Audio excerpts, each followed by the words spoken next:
Et c'est le 24e jour de l'Avent, 24e jour de décembre. Et oui, c'est le dernier. Aujourd'hui, la couleur pour aller manger chez mamie, c'est l'argenté et plus précisément l'holographique. Bon, c'est une palette à soi seule, hein, donc faut pas forcément chercher à sortir des couleurs. Là, l'idée, c'est de reproduire l'effet holographique quand on n'a pas de fard holographique. Je commence par créer un fard gras gris clair avec un fard gras gris foncé et du blanc. Et j'applique ça en base sur toute ma paupière mobile, au-dessus et en dessous, en estompant bien les bords. Et là, j'ai pris tous les fards de la palette d'Anessa Myrix. Bah oui, parce qu'on s'en est tellement servi pendant ce calendrier qu'il faut lui rendre hommage. Donc là, l'idée, en fait, c'est d'utiliser au moins 1 à 2 fards par plaquette. Et je vais les placer un peu de façon hasardeuse et aléatoire sur tout mon smokey eye. Même pas besoin de pinceau, juste mes gros doigts. Un doigt par couleur, il y en a 10. Bon, bah écoute, on va voir. Je respecte la règle de mettre une couleur plutôt claire à l'intérieur et plutôt claire au centre des paupières et plutôt foncée sur les extérieurs. J'ai choisi les fards les plus clairs, ceux qui ont une base plutôt blanche que ceux avec un pigment très très intense. Parce que l'idée en fait c'est de créer de l'iridescence, un peu comme sur une perle. Donc plutôt des pigments assez transparents et assez fins. Regarde le turquoise comme il ressort, c'est ouf. Il y a du rose, il y a du orangé, un peu comme sur une perle de Tahiti en fait. Ouais, c'est un peu ça, si tu vois à quoi ça ressemble les perles noires. Comme pour le smoky lavande, il y a besoin quand même d'intensité au niveau du ras de cils et de structure parce que sinon ça peut vite faire très plat les couleurs claires. Donc je prends le fard prune et je viens ombrer le coin externe et interne au niveau du pli de paupière. Ça va créer de la dimension et de la profondeur. Et j'en mets en dessous aussi. Il remplace en fait mon béjasse. Pour le ras de cils, j'y vais avec le violet profond et je l'écrase bien sur le ras de cils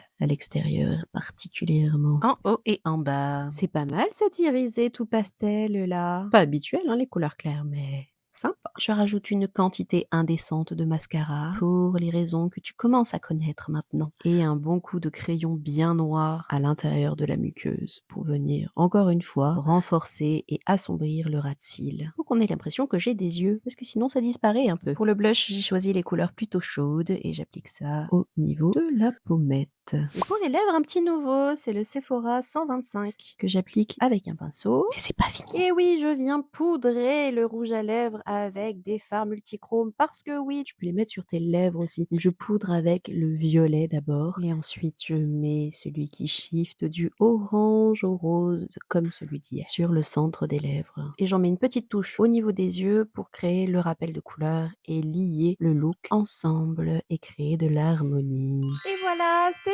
fini. C'est aussi le moment où je te dis merci. Merci pour ton application sur ce calendrier de l'Avent. Merci de m'avoir suivi dans mes délires et dans mes expérimentations. Les looks pour aller manger chez mamie, c'est fini. Merci encore. J'espère que tu as trouvé ton look de réveillon et il ne me reste plus qu'à te souhaiter un très joyeux Noël et une bonne fin d'année. Je te dis à très très bientôt et sinon à l'année prochaine.